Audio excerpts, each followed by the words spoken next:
یا اس تک نہیں پہنچ پاتا ہے، وہ چیزیں اسے نہیں ملتی ہیں یا اس کے نصیب میں نہیں ہے، جو اس کے ہاتھ میں ہے وہ اس سے اگر چھن جاتی ہیں، کوئی بے وفائی کر جاتا ہے، کسی طرح سے اس کا کوئی نقصان ہو جاتا ہے، کوئی دیوالیہ ہو جاتا ہے، یہاں تک کہ کوئی اس کی زندگی سے چلا جاتا ہے، اسے چھوڑ کر چلا جاتا ہے۔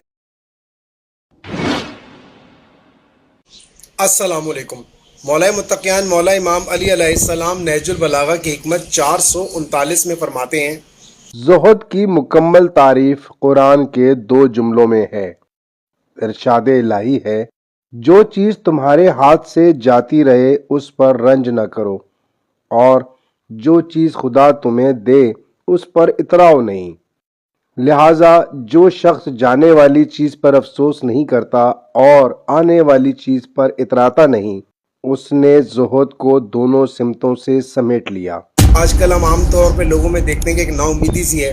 ایک عجیب سی سوچ ان کے ذہن میں آ گئی ہے کہ ہم شاید کسی بھی طرح سے نیک آدمی نہیں بن سکتے، ہمارے گناہ اتنے ہیں کہ وہ ہماری بخشش ہو ہی نہیں سکتی، ہم اتنے گناہ گار ہیں کہ ہم اچھے انسان نہیں بن سکتے، ہم تقویٰ حاصل نہیں کر سکتے، ہم زہد کے مرتبے تک نہیں پہنچ سکتے۔ ایسا لگتا ہے کہ جیسے مریخ پہ پہنچنا آسان ہے، لیکن تقویٰ کوئی اتنا دور کا کوئی ایسا سیارہ ہے کہ جو ہم حاصل نہیں کر سکتے، زہد تک تو ہمارا مرتبہ پہنچ ہی نہیں سکتا۔ یہ ایک ناممکن سی ہم بات سمجھتے ہیں،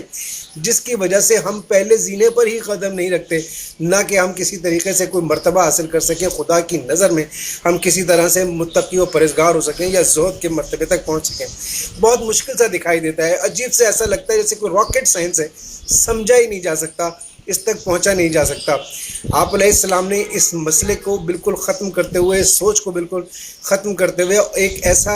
آپ علیہ السلام نے فرمان بیان کیا کہ جو پروردگار عالم کے قرآن میں موجود آیات کا ترجمہ بھی ہے اور تفسیر بھی ہے۔ آپ علیہ السلام فرماتے ہیں کہ قرآن میں اللہ تعالیٰ نے فرمایا ہے کہ اگر انسان ان چیزوں پر رنج نہ کرے، غم نہ کرے جو اس سے چھن جاتی ہیں یا اس تک نہیں پہنچ پاتا ہے، وہ چیزیں اسے نہیں ملتی ہیں یا اس کے نصیب میں نہیں ہے، جو اس کے ہاتھ میں ہے وہ اس سے اگر چھن جاتی ہیں، کوئی بے وفائی کر جاتا ہے، کسی طرح سے اس کا کوئی نقصان ہو جاتا ہے، کوئی دیوالیہ ہو جاتا ہے، یہاں تک کہ کوئی اس کی زندگی سے چلا جاتا ہے، اسے چھوڑ کر چلا جاتا ہے یا دنیا سے ہی چلا جاتا ہے،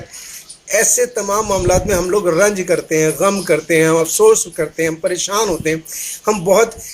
ایسے موقعوں پر تو بہت سے شکوے شکایات ہم خدا کی ذات پر کرنے لگتے ہیں اور اپنی تمام تر وہ نعمتیں جو ہمیں پروردگار نے دی ہوتی ہیں ہم سب کو نظر انداز کر دیتے ہیں اور ایسے لگتا ہے کہ دنیا کے سب سے مظلوم ترین شخص ہم ہی ہیں۔ اتنا افسوس اور رنج اور غم ہم لوگ اپنی زندگی میں کرتے ہیں ایسی چیزوں پر کہ جنہیں حاصل نہ کر سکیں یا وہ چیزیں جو ہم سے چھن جائیں۔ آپ علیہ السلام فرماتے ہیں کہ قرآن میں خدا نے فرمایا ہے کہ ایسی چیزوں پہ رنج نہ کرو، غم نہ کرو، جو نقصان ہو اس کو ایسے کر دو کہ جیسے دیا تھا اس پروردگار نے تو اس نے لے لیا، اس سے کوئی خاص فرق نہیں پڑتا، اس کو اپنی زندگی میں فرق نہ پڑنے دیا جائے، اپنی زندگی میں اس کو سر انداز نہ ہونے دیا جائے۔ پھر آپ علیہ السلام فرماتے ہیں کہ ایک دوسری طرف ایک چیز ایسی ہے کہ انسان کو جب مل جاتی ہے، کوئی نعمت ایسی مل جائے، جو خواہش اس کی کوئی ایسی پوری ہو جائے، وہ اترانے لگتا ہے، وہ غرور کا شکار ہو جاتا ہے، وہ تکبر کرنے لگتا ہے۔ اور آج کل تو اترانے کا بڑا اچھا طریقہ ہے کہ وہ بس سیلفیاں لیتا ہے اور وہ سب سے شیئر کرنا شروع کر دیتا ہے کہ مجھے یہ مقام مل گیا ہے، مجھے یہ چیز مل گئی ہے، میں نے کوئی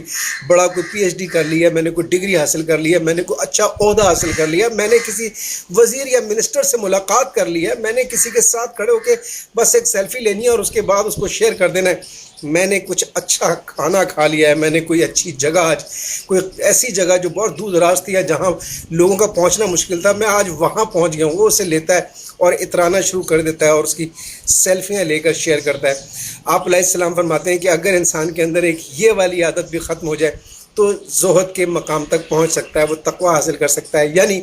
آپ نے دونوں جانب سے زہد کو دونوں ہاتھوں سے سمیٹا اور ہمارے حوالے کر دیا ہے۔ ہمیں صرف ان چیزوں کو سوچتے سمجھتے ہوئے ایک فارمولے پر عمل کرنا ہے کہ اس پروردگار نے جس حال میں ہمیں رکھا ہے، جو کچھ ہمیں دیا ہے یا نہیں دیا ہے یا جو دے کر ہم سے چھین لیا ہے، اس میں اس کی رضا ہے اور ہمیں اس کی رضا میں راضی رہنا چاہیے۔ پروردگار عالم سب کو تقوی اختیار کرنے اور زہد کے مرتبے تک پہنچنے کے لیے ایسی توفیق عطا فرمائے کہ جو بھی عمل ہم کریں وہ اسے قبول ہو۔